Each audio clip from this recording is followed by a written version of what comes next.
Assalamu alaikum rahmatullahi wa barakatuh. Welcome to another edition of A Piece of Cake. And today we are going to somewhat continue what we were discussing last week. I'll hand over to our brother Abdurraheem. Abdurraheem, the title for today, if you want a bit of an explanation, background behind today's focus. Yeah, I mean, today's focus is really on, the whole concept of why are there double standards? Why is there this hypocrisy? Why is there condemnation for one side, not for another? Why is there support for one side or another? And I think the point is there's so much rhetoric around, and the perfect example for me, I think, was this president of the European Union. I can't remember her name. What's her name? I've got it. It's You know that clip where she's clearly saying in front of the Europe, Ursula von der Leyen. Ursula von der Leyen, and she's saying there in front of everybody, Russia cutting off water and food supplies, and this is a breach of international law. This is whatever. We will hold you accountable, right? And yet at the same time, it's perfectly all right for Israel to do that. And whatever you need to do to defend yourself is acceptable. Yet whatever Palestinians need to do to defend themselves is not acceptable. And I think it's not the details. Like, we could talk about, and I think it's worth us bringing up examples, obviously. But I think what is interesting to discuss as a point of discussion, right, is that it's not so much the details of it. It's that why does that bother us so much, right? That's the question for me, right? The big question for me is, why does that bother? And it bothers everybody. No one likes it. Right. The big, what does everyone hate about politicians? What did everyone hate about Boris Johnson and his Partygate?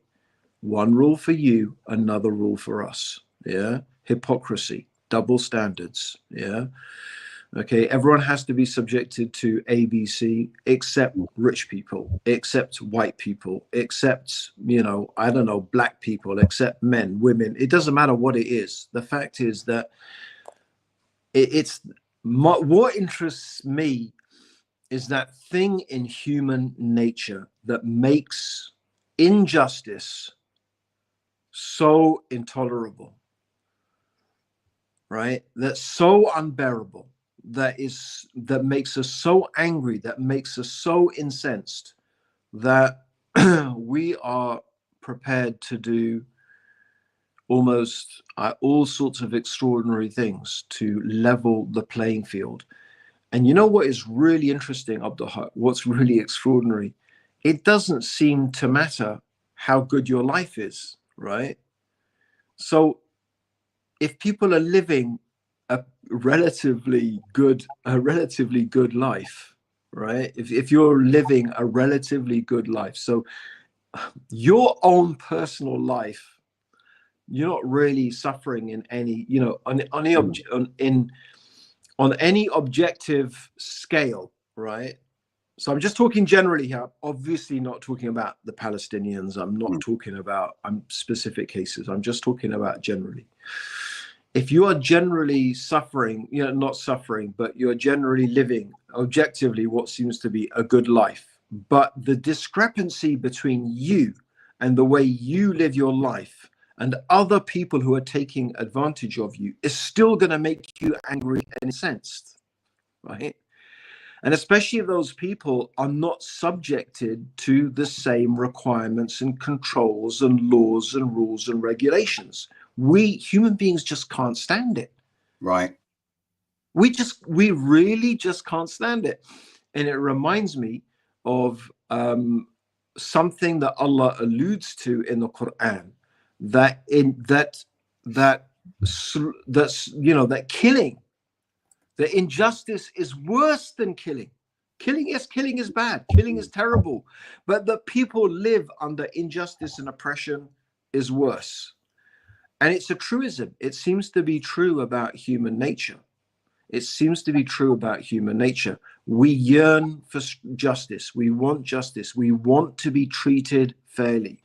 And we will go through revolutions, and we will go through wars, and we will sacrifice our own well-beings, our own even maybe relatively cushy, comfortable lives in order to right that wrong. That's right. And so people will put up with it for an amount of time. Right. And I just want to say two things about it, which I'm going to leave it to you then to see what you have to say about that. I think that injustice or justice comes, it comes in two ways, right? One is that the idea that everybody is treated equally under the law, right? So it could be that everybody, it doesn't matter whether you're rich or poor, whether you're white or black, whether you're a man or woman, color, race or creed or whatever, it doesn't matter. Yeah. If you throw a cigarette on the sidewalk, you're going to be lashed 80 times. Let's just say, for example, yeah, that's the law, right?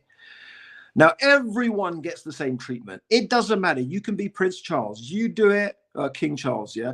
You do it, you get the punishment. No one escapes it. Everyone is subject to exactly the same punishment.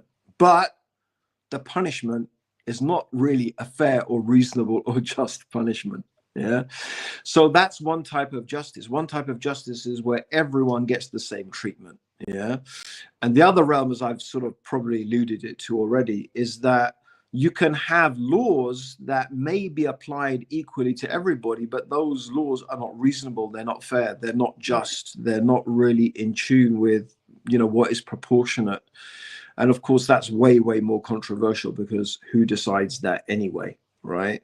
But I think those are two interesting points of discussion. I don't know what your thoughts about that are. I think it's a good opening gambit for us to talk about. There's something fundamentally deep in human nature that just hates injustice. And when we see it and when we experience it, we can't put up with it for long. No, Abdurraheem, thank you. Jazakallah khair. I think that's a very good sort of setting. And wa alaikum salam to brothers, sisters, and even to our guests who've joined us. And it is a sensitive topic, as one of our sisters has highlighted there. And you're right, that innate sense of a requirement for justice, because Allah created everything with justice. Okay, and we know that. And when you were speaking, thinking about that, I was thinking about, okay, that verse you referred to is really important. Yeah, injustice is worse than killing, and the essence of that, the greatest injustice, is shirk, associating partners with Allah. But then when we look at the degrees that cascade from that, it speaks to what you're talking about. So let's stick with that point, with that verse first. It's really interesting that what is being done to the Palestinian people and has been done for generations now, but especially now, that Exodus, we have biblical stories of the Exodus with Musa alayhi salam, and what Bani Israel, and I'm saying the biblical story, but we know when we come to the Quran, the story is accurate and everything. The persecution they were undergoing, and they were not forced. There was divine revelation in that instance that they should leave with Musa, Prophet Musa and Harun, alayhim assalam. And I keep thinking about it, it's like, hold on, you know this story of the subjugation that you were enduring under Pharaoh at this time. If it's in the Torah, if it's in the Bible, if it's in the Quran, obviously, the final and perfect revelation, we know that there. So how can you then subject another people who you've been persecuted for generations to the same thing which is in the books of the Abrahamic faiths? This is something that really gets me. Well, I think that for me, that's a very pertinent point. The other aspect that I'd make in that regard, Abdurraheem, I'll hand back to you again. I'm coming from the sort of like the religious, the ideological perspective, and I mentioned it previously last week, is that we see that the persecution of people of faith in today's world seems to just go unnoticed. And why do I see that? Because for people of faith, and I'm talking about Muslims in particular, we see it with other people faiths, but I'm talking about where there's Tawheed, to whatever degree it's being observed or not by a people, the persecution seems to be even worse, targeting those people. And then the rest of the world that may be irreligious, okay, or not of the same faith, turn a blind eye. And we see society, as we're seeing today, played out over the media, desensitized to it. And that brings me to another story in the Quran, which we know in Surah Buruj and the tafsir. Abdurraheem, I remember you giving the tafsir of it in your study circles in the 90s and everything. And we saw that these were monotheistic Christians. So let's be clear here. There were monotheistic Christians being persecuted on account of their faith, that the king, the society that had power over them, just could not stand these people, to the point that they were burning them in the pits. And we know that the baby spoke to the mother from her arms and just said, believe in Allah, and she got the faith and jumped in, because that there was the persecution that was taking place. And I could not help but think about these and juxtapose these stories of Bani Israel with Musa and that Exodus, people of the pit, the Surah Buruj, and what we're seeing. How can you make people, you've got them in a concentration camp condition, open air prison, as some saying. The land mass that they're living in, you and me both know the size of the Isle of Wight. Isle of Wight has 141,000 inhabitants, according to the 2019 census. Same size. Isle of Wight, Palestine. Same size, roughly, give or take a few miles. Palestine or Gaza? Gaza, sorry, Gaza, thank you. Yeah. Gaza. So Gaza, same size as Isle of Wight, and yet you've got 141,000 living in Isle of Wight, and you've got 2.5 million living in Gaza. And you control their water, you control their food, as you've mentioned, you control their electricity, you allow them in and out. Yeah. This is what was going on with Pharaoh and Musa at that particular time, and that was Bani Israel. Where are the lessons learned? But instead, what we see is that they've mastered the way of torment and persecution and marginalization of a people. Now, I want to be clear up to him, because some of them jump on us and say, oh, look at what they did in Israel and everything. Yeah, we've already touched upon that. We've already spoke about that previously. And that was not a justification, and it shouldn't have been done. Okay? Yeah. We mustn't now obfuscate that and cover that over, and understand that if you poke a bear long enough, if you corner a lion and you prod and torment it long enough, it's not just going to lie down and become complacent.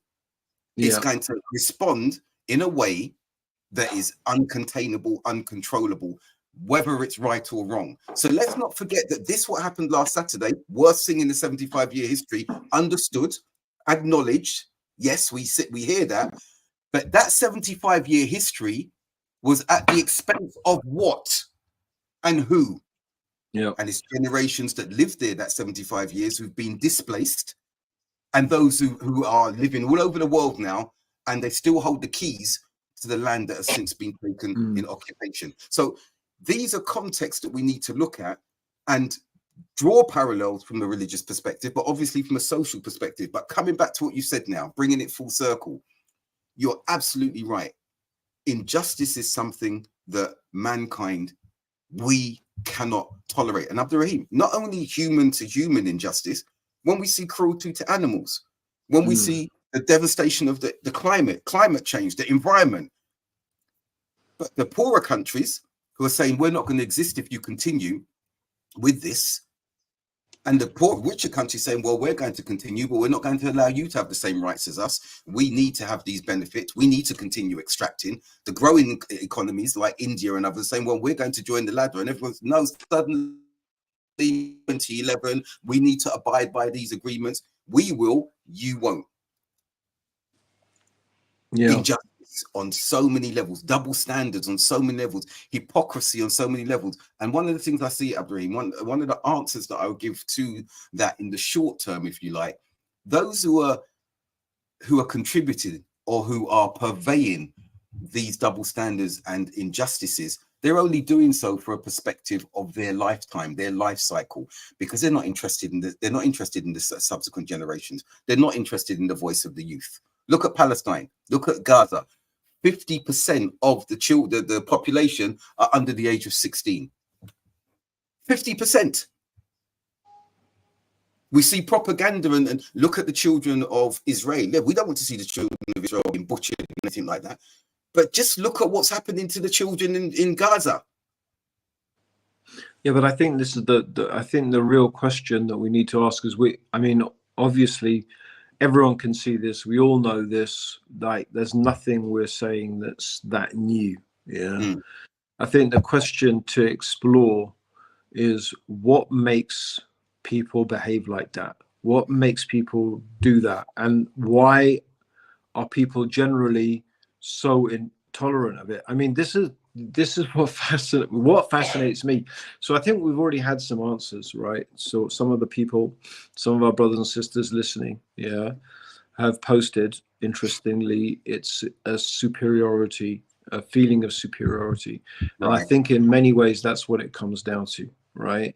It comes down to the fact that you think you are better than people, and because you think you are better than them, that you can behave in a way that, it gives you permission to do things that you would never accept to be done to yourself. It gives you permission to treat people in a totally different way. I mean, I find this extraordinary. As I'm saying the words with my mouth, I find it really, really weird. Yeah, because I genuinely don't think about people collectively. Certainly, I may think that there are some individuals who are like that, right? I may think there are some individuals, but I don't think about that, people like that collectively, right? I don't think that because there are Jews who are treating Muslims badly, therefore all Jews are bad and they're all enemies, and I'm going to treat them all badly, and that's the way to behave towards them. No, Yeah, that's right. I agree but with there you. are people who would say that, by the way. That's right. You're right. There are people who would say that, and there are people who would say those sort of things, just as there are Israelis who are saying kill all, no, not just Israelis. You're talking about the foreign minister, I think it is, of Israel, saying they're all our enemies. There are no innocent civilians. This is literally what he said. Yeah, There are no innocent civilians. Now, the thing is that don't you realize that if you say that about Palestinians, then doesn't that entitle Palestinians to say exactly the same thing about you? If you think you're entitled to treat them in that way, why do you think they are not entitled to treat you in that way? This is what's extraordinary. If you say this about another group of people, why would it be wrong for another group of people to say that about you?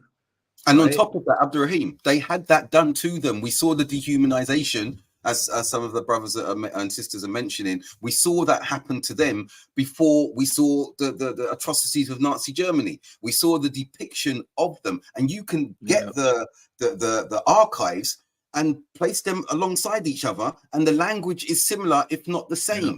And then hearing we're going to break the backs of the enemy and stuff like this, and they need to rid the land of them. So exactly what you're saying, and as Alia said earlier, we said this last week, Jazakallah khair, anti-Zionism does not equate to anti-Semitism, and what you're saying is right, Abdurraheem, because those from the Jewish faith that subscribe to Zionism doesn't mean that it's all the Jewish faith.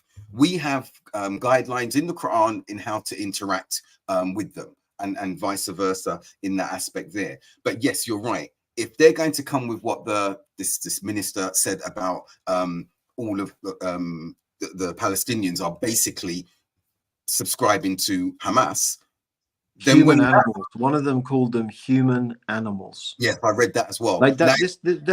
That's exactly, that's the language of genocide. When you start saying things like that, you are on the, that's when you want to start killing people. When you start saying people they are cockroaches, they are this, they are that. Of the Crusades. This is the language. Yeah, this is absolutely the language of, that's what you do. You dehumanize them because you're preparing yourself, because it's actually quite difficult for a human being to kill another human being, right? If you think they are like you, if you look at a group of people and you think they're just like us, they have families like us, they eat like us, they live like us, they laugh like us, they cry like us, yeah, they're so like us. What's really the difference between them and us? Very little.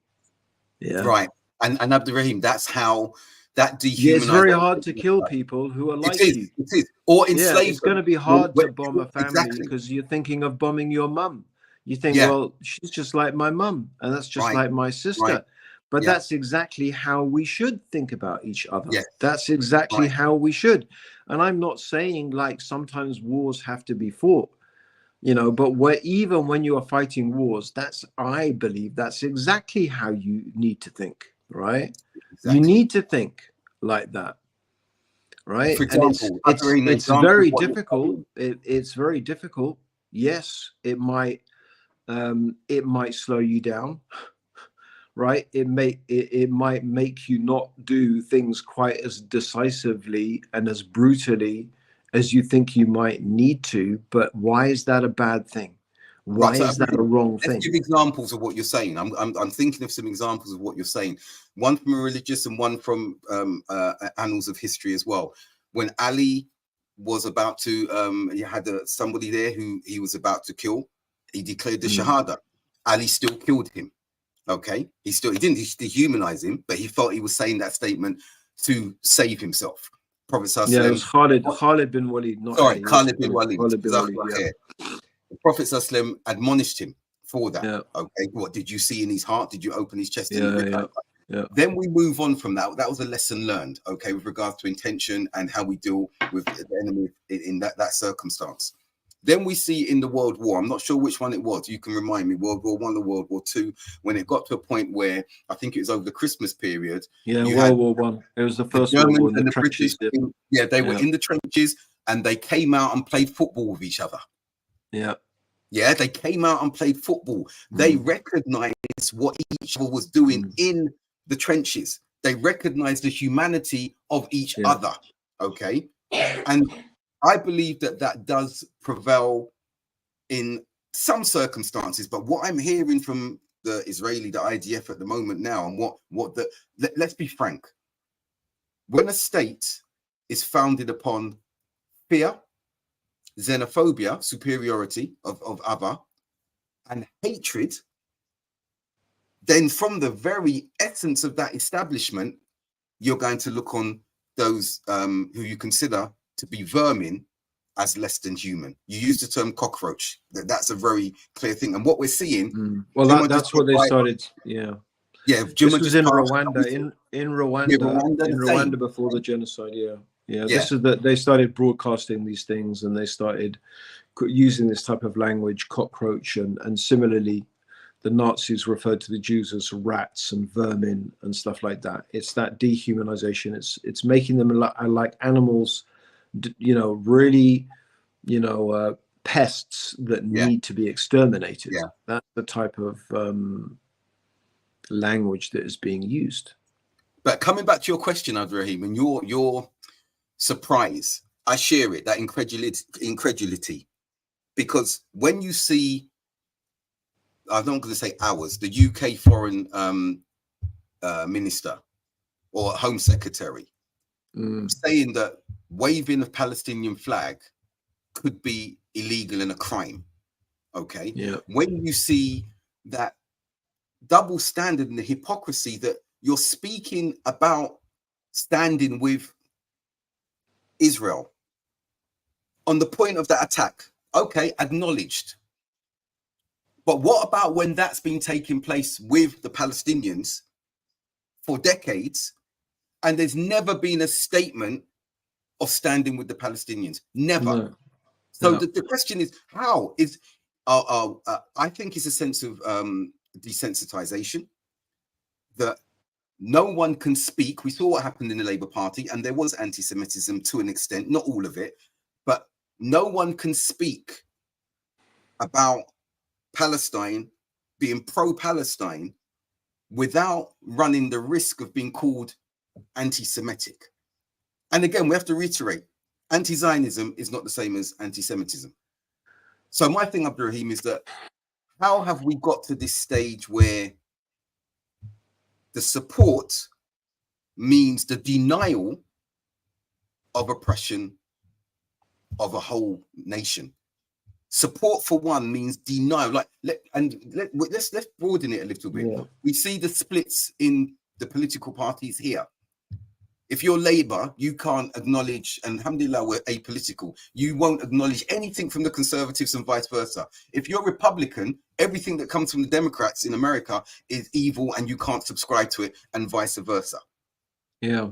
Unless you're the one who's introducing that legislation or holding that opinion. How is it that we could become so... Well, I mean, this is here's the extraordinary thing is, remember, if you remember, the Democrats, right, were saying, if there is a vaccine mandate, we will not follow it.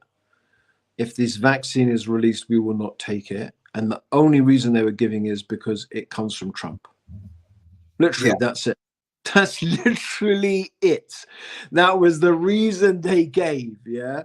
Because it comes from Trump. Anything that comes from him can't be good. Yeah, if there's a vaccine mandate, we're going to refuse it. If there's a vaccine that he produces, we're not going to take it. Why? Because it's from Trump, and anything that's from Trump can't be good, right? Another thing, bro, I have to mention this. Because this is something that has been both amusing me in a sense, amusing in not in a sense of I'm laughing about it, but in the sense that it's one of those things like, how do people not see this? So it's very interesting watching a lot of the right wing in the right people who are on the right in the USA today are anti-vax. They are very much believing in a lot of conspiracy theories, right? And they absolutely don't trust the mainstream media, like as Trump calls it. What does he call it? The fake news. Fake news, yeah. So they don't trust the mainstream media, right? Everything the mainstream media says, they question it. Yeah. Anything that comes out from the mouth of the government, they question it, and it's a conspiracy. Except when it comes to Israel. When it comes to Israel and all that, they don't stop and think, wait a minute, is this propaganda as well? So how come you question everything that's coming from the mainstream media, except when it comes, they're always saying, what's the other side? Yeah, what else is going on? Do your research, yeah? Look into what other people say. Don't just trust big pharma, right? Look into independent doctors and what they are saying. People who are not tied to the pharmaceutical industry because they're independent, yeah? Why don't you do the same with the Israeli-Palestine situation, right? Why don't you do exactly the same thing? How come you are so blind to this? And really, it reached the irony to such an stage. I'm moving here to the Netherlands, from the US to the Netherlands, but there's a connection between these, right-wing people. There's this, I don't remember her name, I'm terrible with names, but this blonde spokesperson for the farmers in the Netherlands, right, who's been saying, and literally there was a tweet about, they are trying to steal our land. Yeah, literally she was saying they're trying to steal our land. And the next tweet was about, these Muslims, yeah, Palestine, blah, blah, blah, this and that, Israel. And I was thinking, you don't even see it, do you? You don't even see it. You don't even see the irony, right? You're just tweeting this, spouting this stuff. And she's a smart, intelligent girl, but she doesn't even see it. Right. And sometimes I think, how veiled are people? How blind are they? Right. Even when you think they might have woken up a little bit, No. Yeah. It's just like you can swallow all of these lies all at the same time, right? And I think this is just, it's both interesting and very, very scary, because it sort of goes back to what we were talking about, is that how do we human beings manage to do all of this? How do we manage to hold such hypocritical, how do we manage to be so, how do you live with yourself when you're such a hypocrite? But then Aren't Abdurraheem, these politicians, bro? Don't these politicians just feel embarrassed? How do they they look don't, in the bro. They mirror? don't. How do That's they the thing. stand there in They front of the don't. camera and they're saying Ukraine this and that and blah blah blah, and then when exactly the same thing are It's happening to the happening. Palestinians, right? They're We stand with supporting we Israel. stand with Israel. Yeah, exactly. Ah, You're right. But then Abdurraheem, let me come in there because you've mentioned some good points. That example you gave of the far right in the US and everything, if you remember, that was similar yeah, to the manner and methodology of those who the Takfiri movement in that instance, where they were like, we don't yeah, believe anything in that, but as soon as you hear something against someone you don't like or a position you don't like, it was in BBC, I saw it in the news, and they start quoting the news, and you're like, but hold on a minute, you're saying this is a non-Muslim kuffar, it's society, can't believe anything the kuffar, blah blah blah, Surah Hujurat is quoted, verify the truth, yeah, and then you're yeah, quoting the news, so we see that happen often. yeah, yeah, And yeah. I think Abdurraheem, in looking at that, there is a behavioral trait. But when we look right back to our origins, where that comes from, remember, where was the biggest double standard and the hypocrisy there? We saw Iblis, for example, Allah, the creator, who you've raised to the ranks of the angels because of your behavior, knowledge, and everything like this. He commands, the creator commands, prostrate to Adam. And his reasoning, no, I'm not doing that. I was created from something I'm better better than him. than him. Yeah, I was created from something, and it's not yeah. from anyone. You're being commanded by the creator. Angels immediately did it. You're in the company of the angels. And as you said, there's this superiority. There's this disdain for anything Well, other than it's jealousy, it's envy, isn't it? I mean, as well. Yes, you look at the brother, you look at Yusuf, right? yes, You look at Prophet Yusuf alayhi salam, and look how he was treated by his brothers. right. So there you have Absolutely. Beni Israel for you, yeah. You have a messenger, a prophet Yusuf, this beautiful boy loved by his dad, right? And it's just pure envy. It's pure envy. That's all it is. Envy drives his own brothers, half brothers, to try and kill him, Right. right? It's only because one of them says, no, don't kill him. Let's just throw him in a well, right? Yeah. At least don't kill him. Let's just not go that far. But that's what they were willing to do. Yes. And the crazy thing is they're Yeah. saying, and after that will be good. Yeah. And is this what they're doing? Is this what's happening in Israel now? Okay, we'll wipe out Gaza. Yeah, we'll wipe out Gaza. We'll get rid of everybody. We'll take over that piece of land, and then we'll make peace with the Arabs. And yeah, then we'll be good. And then I wonder if that's what's happening. That may well You be. know, And I think the arrogance and I think the presumption, because the normalization of ties is taking place elsewhere, that you can further subjugate those who are closest in proximity, those who resemble you more in the way of living and everything like that, because you feel that looking yonder and at the other states that there can be some success. Now, when Netanyahu was in the US and the UN convention recently, talking about re-establishing or established a new silk trade that would run through Arabia from the occupied territories, that enraged a number of individuals. Okay, you can go back and look at that. That enraged a number of individuals. So he's obviously got these ideas and these plans, and that once we have made good with these wealthier states, then those states now are going to remain silent on their own Arab brethren. They're not going to speak. They're just going to go away, and that is a miscalculation. I would say now more should have been done. I think by the other states, member states, I think a lot more should have been done. But you and I are not statesmen in that regard, so we don't know the geopolitics in that regard. And I'm not going to start even thinking I can give solutions and suggestions in that respect there.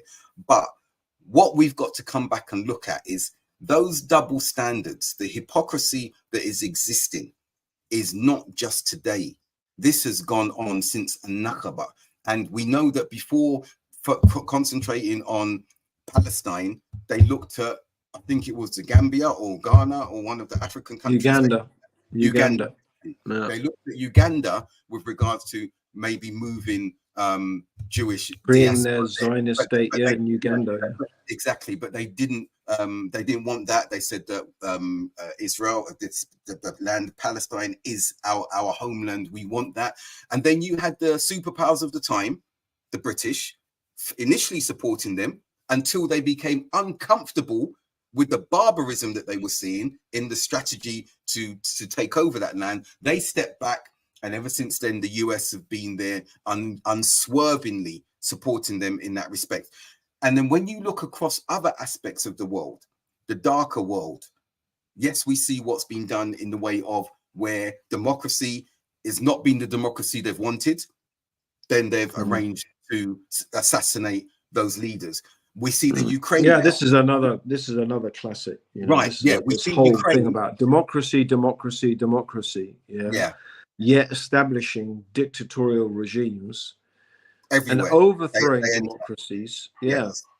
Yes. So that the hypocrisy that's there, it's in plain sight, Abdurraheem. And the question is, so why then do we just watch on and tomorrow we're talking about it now, but let's really look at ourselves. Let's look introspectively now. Yeah. I mean, I don't know. I think for me personally, bro, Abdul, I think the big question, you know, for me personally, is that I think, and I hope this is true for everybody, it's that you have to ask yourself, how much do you do that in your life? Right. That's what I know this may sound, you know, I'm not claiming it's a solution. Yeah. But I actually do think that in some ways, the only way to change the world is by starting with yourself.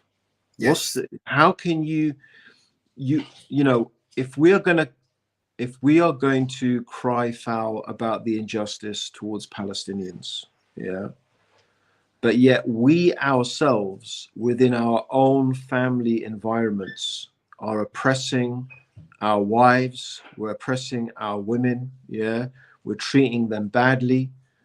Okay, we are degrading them, we are belittling them, right? We are maybe abusing our children, we are cheating in business, we are dishonest in our dealings. So then why are we complaining about all the injustice in the world? Yet we ourselves are the ones who are perpetuating terrible injustices. And this is what I find really, really difficult. I mean, you know, as a person, and I'm sure you as well as me, end up counseling a lot of people in, for example, their marriages. Right. Yeah. Right. Yeah. I'm sure you've dealt with it. I've dealt with it a lot. You're probably still dealing with stuff like that right now. Yeah. Right now. Yeah.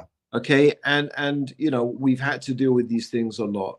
And yet this is something I find again and again and again. I see that there are men who treat women in the most appalling manner, and they think they're entitled to do it. Right. You know, and they come across with this, I'm your husband, you have to obey me. Right. It's like, sorry, you mean if you say walk on the floor like a dog and bark and eat from a bowl, I have to obey you? Absolutely not. Is that what you think? Right? And they say yes, yeah. This is literally what they think, right? No, and these are supposed to be, you know, educated people brought up in the West, and they might even be going to a demonstration in London right now, waving, "Oh, Philistine, Philistine, Philistine," yeah, right? Yeah, right. And they're going to go back to their wife or whatever, or maybe even their girlfriend, right? And who knows what they're going to behave like this. Yeah. And Abdurraheem, you know, this is a good point. Do you understand what I'm saying, bro? I do. And this is the point, Abdurraheem. That's why I said we got to look introspectively, because Allah tells us in Surah Al-Baqarah, ayat 143. You know it. We speak about it all the time. We are the Ummatun Wasat. Okay, Yep. that balanced nation. He tells us that we're the ones that enjoying good, we're the ones that forbid evil. But that's not just outward, externally facing. That's got to be internally facing. Exactly what you're saying. So we've got we're complaining, and everyone here today, you, me, and everyone who's watching today and participating in this today, we have to look and say, okay, we're getting stressed as we are about what's happening in Palestine and what's taking place in other places. But the media's put that in front of us now. But okay, what's happening in front of you?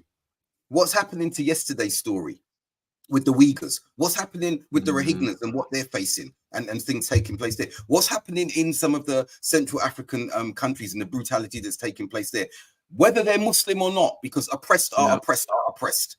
The point of the matter is, when we look at ourselves, we are falling short. But yet we want to bemoan and bewail everything taking place there. If we're supposed to be a nation that is balanced, okay, we need to look at ourselves first and foremost, and we need to exemplify what the Deen has called us to and the expectations of the Deen upon us. And I think, just sorry to say, bro, we're not saying. Yeah, I'd quickly say, that doesn't mean stop. That doesn't mean stop looking at these causes and supporting these causes. Absolutely. No, but you've got to do them. While you're doing that, check yourself. While you're doing this, check yourself. It's an ongoing process. And let it be a sign to you. Let it be a sign. I always think to myself, bro, it's like we complain about the Israelis. Yeah. Would we be any better? I always think, when I think about the rulers, you know, I tell you a little story about myself. Yeah, when I first became Muslim, I was very much influenced by Hizb ut-Tahrir and, you know, some of the Islamic political movements, you know, and I was I on some takfir trip? Yeah, I was like takfiring everybody, you know, accusing all the rulers, they're all kuffar and this and that. Anyway. So that was early on, first couple of years. And then I made this trip to Pakistan, right? And at the time, General Zia al-Haqq was the prime minister or the dictator, whatever he was, of Pakistan. Yeah. And he had set up this tarbiyah camp in the Islamabad University, the King Faisal Mosque. There's like a center connected to the mosque. Yeah. So we went to this tarbiyah camp. Anyway, so it's the first time I really got to sit down with some scholars, right? And the Sharia bill at the time was being passed. Now, so what was interesting is that allowed me to have conversations, right? And also I was beginning to find out about the whole social infrastructure of how Pakistan was really run. Yeah. And I started to realize is that even if you're a general, you don't have control over everybody. You can't just do whatever you want, right? You have these landlords, you have these industrialists, you have the ulama, you have these tribes, yeah? And all of them have competing interests. None of them may be willing to listen to what you want, right? Each one has a different idea about what should happen, right? And I just thought, if I was him, what would I do? And I just thought, I have no idea, right? And I started to realize that it's just not that simple. It really is not that simple. And I don't say this to let rulers off the hook and this and that and whatever and make them devoid of responsibility. I'm just saying, what would you do? Right? I mean, but in detail, don't just say, it's like when Elon Musk was accused of, you know, oh, he could save world poverty. All he needs to do is give 20%, you know, 2% of his wealth. He said, I will sell all of my shares and give it to you. Just give me a detailed plan of how you're going to use that money to solve world poverty. And they couldn't do it. They couldn't. They can't come up with nothing. It was ridiculous.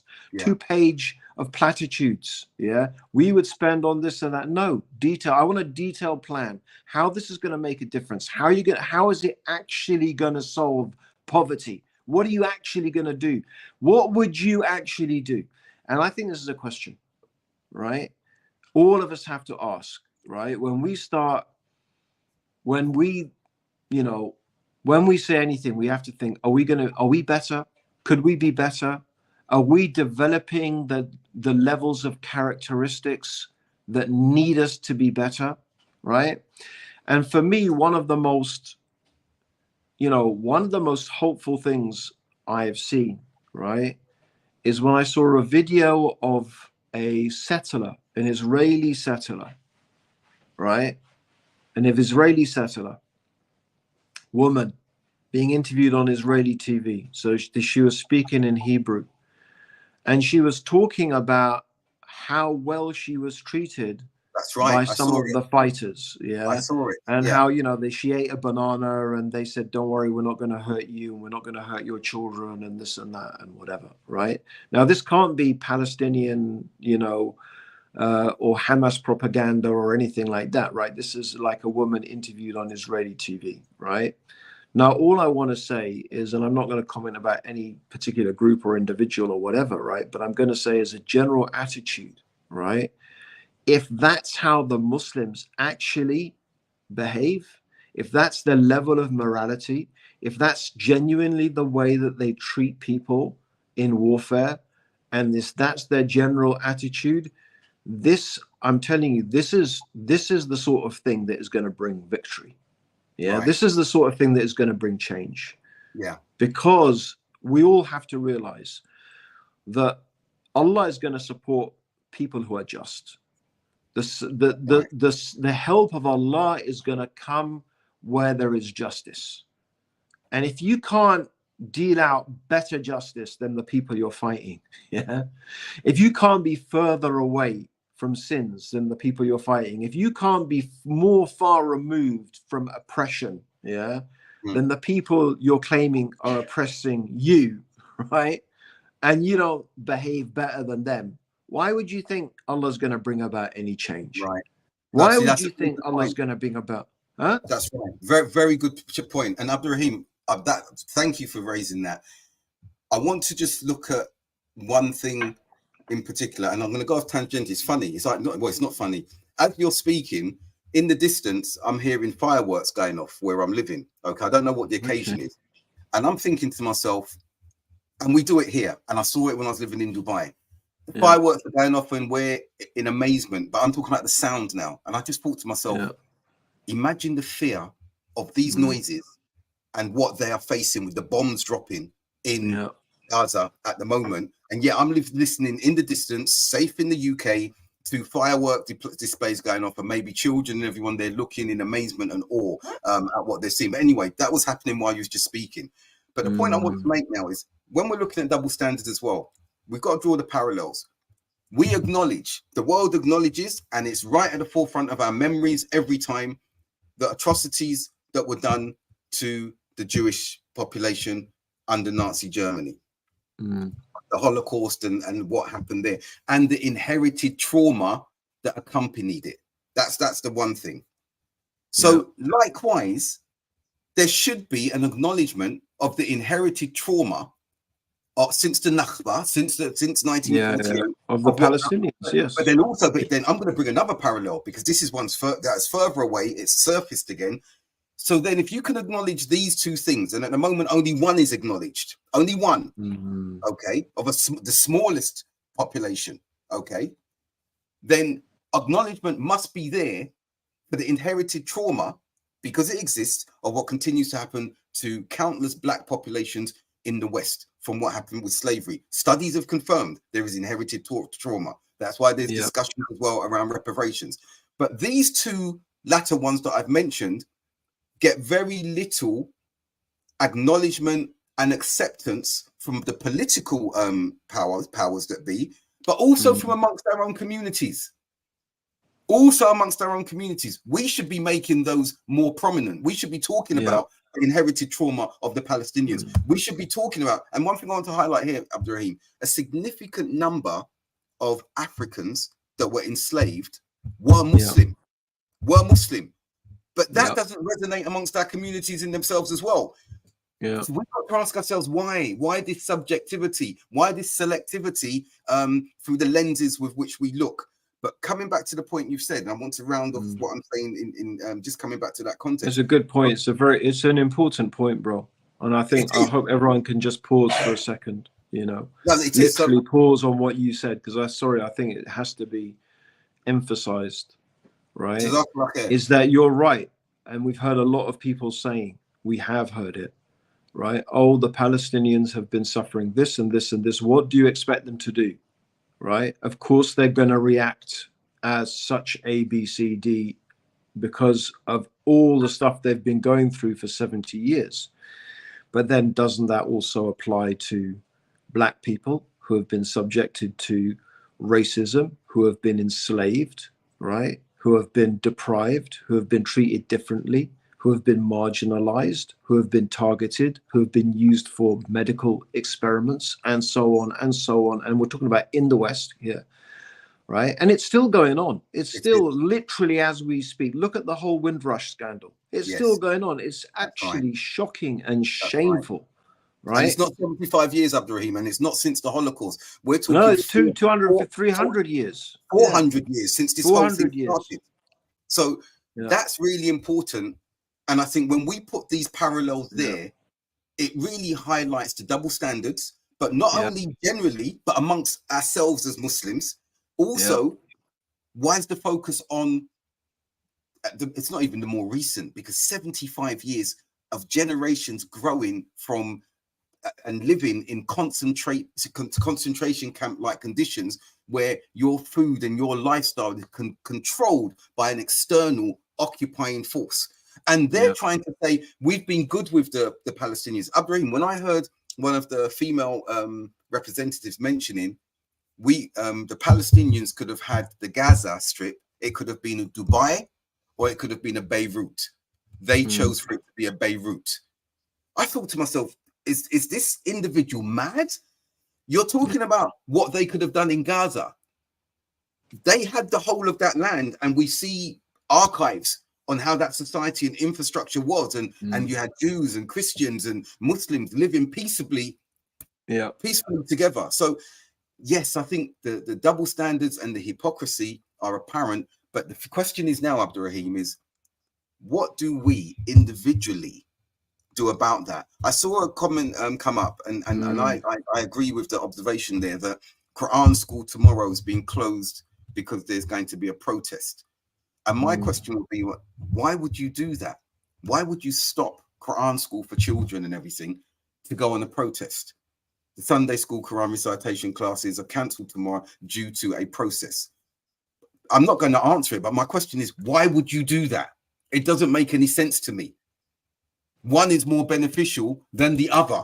One will yield results in this life and the hereafter. And the protest, don't get me wrong, I'm not damning anyone or condemning anyone who's saying they want to go and protest. We have our positions regarding that. But the point of the matter is, then why stop something like that? And someone say, oh, that's the placid thing, typical, you guys are not active politically, and this is what you want to speak about and everything like that. Then, okay, let's go back to stories in the Quran. Let's go back to the seerah of the Prophet Muhammad sallallahu alaihi wasallam, because when we look at how to act, we have a blueprint. We have to contextualize it, of course, but we have a blueprint. But one of them is never to divorce yourself or temporarily halt your spiritual religious development. So for example, and I don't know if this happened, and this was something which was back in the days in the 90s, Abdurraheem, you and me were doing Dara. I remember I was in Southall, and there was a discussion that when Pakistan had defeated India in cricket in Ramadan, some of them said that they're going to break their fast and celebrate. And I was like, I don't know if you remember that. I was like, what? That sounds familiar. Yeah, exactly. So the point is now, are you going to stop? This is serious. What's going on now is far more serious than a cricket match between Pakistan and India. But the point of the matter is this: when do you stop an aspect of ibadah? Okay. No, you want to increase. That's what you would hopefully do. You would increase your ibadah. But I mean, I don't know, bro. This whole issue of demonstrate. I mean, I'm personally, I don't have a problem. If you want to, I don't know. Do demonstrates are demonstrations beneficial? Do they have an effect? They can be. They can be. It's a big topic of discussion and debate, and maybe that would be we've got another topic. That would be I think it'd be really interesting, and maybe we should bring someone on who's going to hold a slightly different. I'm pretty ambivalent about them. I mean, if I thought they were really worthwhile, I'd probably be on one today. Yeah, likewise. I don't happen to. It's not from an Akida point of view or a khuruj. I don't subscribe to that at all. I think in a Western country, going out and demonstrating is not khuruj. That's just ridiculous. Position to take. It's well known that it's part of the system here. It's an accepted part of the system, right? It's one of the ways that you make your voice heard, and that's understood. That's part of the way that things are supposed to work here. But whether they do or not, that's my question. Is it going to make a difference? You know, I think for me personally, if there's any advantage, is just feeling solidarity with other human beings. But you know, my basic conclusion is it just makes you feel better about yourself. And you feel you've done something. You'll come home with a little buzz. Yeah, I went on a demonstration. Does anything change? No, it doesn't. Right? No. It probably. I don't know. Maybe Allah knows. Only Allah knows. Really, you know. Maybe I don't know. Maybe so. I'd love someone to convince me otherwise. But listen, bro, Abdul, bro. Listen. Let's wind it down. Yeah. I think that that was a bit of a diversion, but I think the point you were making was, you know, really a substantive one, very, very important. And I think the whole issue of self-reflection, reflecting in ourselves.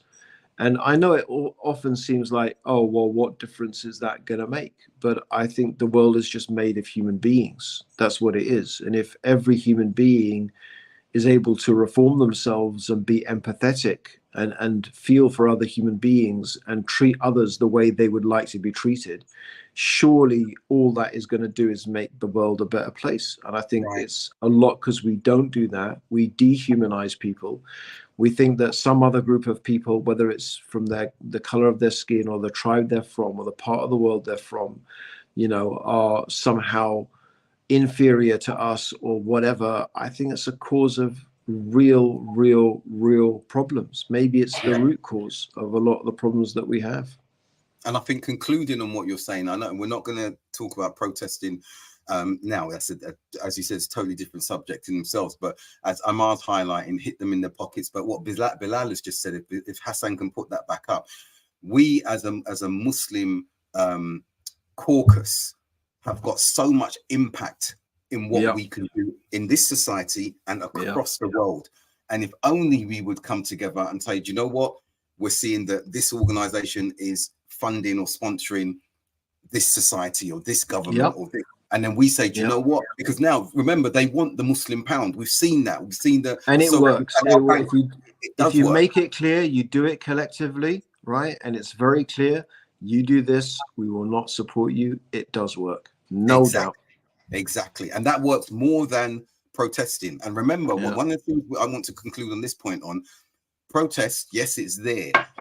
But when we continue to do what has been provided within the constrictions of the society that we live in, that keeps the powers that be content, because they say they're doing what we allow them to do. Okay. What Bilal is highlighting here and what we can do socio-economically is also within the constrictions that they can't hold our wealth in the way that we see some of the dystopian societies wanting to do. So we need to make sure, we need to think more wisely. But it's coming. Not yet. That's right. But before that comes, we need to think more wisely, collectively, and we need to engage in different ways in which we can make our voices heard financially, socially, above that, religiously. And for the most part now, a lot of Muslims, last week, Abdurraheem, when we decided to do this show, we changed the topic, as you know, but I wanted to hear more. I went on thinking, right, where am I going to hear more from those who can inspire? I need to hear more. I'm not saying we're inspiring or inspirational, but I'm saying I wanted to look somewhere and get some boosting that, like, right, someone is speaking about this. We need to, because we're an ummah of enjoining good and forbidding evil. And I don't know about you, but for the first day or two or whatever, there was silence. No one was speaking. I was thinking, what's happening, especially from our co-religionists on the sunnah like we are, as usual, happened with 9/11, happened with 7/7. Total silence. But if it was refutation and edutainment online and everything, you'll see the banging out this one comments and laughter and gaming and all of these things. But there's silence in this area. And I'm glad to see that more are speaking now that a week has come by. But we've got to stop being afraid of losing our constituents, our audience. Yes, there are things about jobs. All of us think about that. I can lose my job for some of the things that I'm saying and everything like that. So we don't want to be foolish. We want, as I said last week, we want to be nuanced in what we're saying, and we want to be impactful in what we're saying. And every individual who's watching this now, yes, can do something. They can show a representation that's nuanced from the dean. They can show support on a comment or some comments that have been said that is balanced, that they're balanced in that particular way. Everyone, some can speak, some can articulate and say, right, I'm going to put out something, a little video. Not everyone wants to do that, but and okay, those who may feel shy to do that, as we've seen some saying because of their jobs and everything like that, at least hate the injustice and double standards and hypocrisy that you're seeing in your heart, and that's the weakest. And try to make sure you're not like that yourself, bro. It's been a pleasure as always, bro. An absolute pleasure. I'm looking forward to next week already. And I think everyone who's engaged in this today, Abdurraheem and I came on, before we came on, we were both saying how stressed we felt, and I want to conclude on this point. And that stress was because of what we're seeing happening to our brothers and sisters and children, mothers and fathers in Palestine. And it's in line with the hadith that those when one part of the ummah is aching, one part of the body is aching, the whole body becomes feverish in pain and cannot sleep. And I'm sure that all of you who are watching this, and it will resonate what I've just said with you in this regard here. And this reminds Abdurraheem and myself, we were talking about the Balkans conflict in the 90s, and we were very involved in that, okay, up and down the country, fundraising. It wasn't considered extremism at the time. Remember the convoy, Abdurraheem, that came past your house because we got everyone to drop clothes and everything like that, and good foodstuffs. And then some of us went over there to make sure that convoy got there, and we were seeing what was happening, the conflict that was taking place, and the stress was palpable.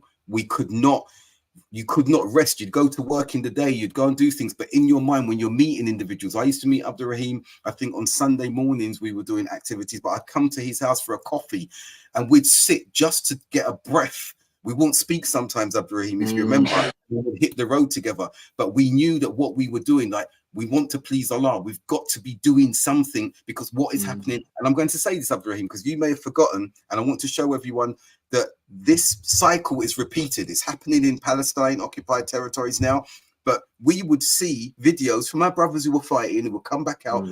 Some would meet at my house when they come back from Bosnia, and they would show us camcorder footage.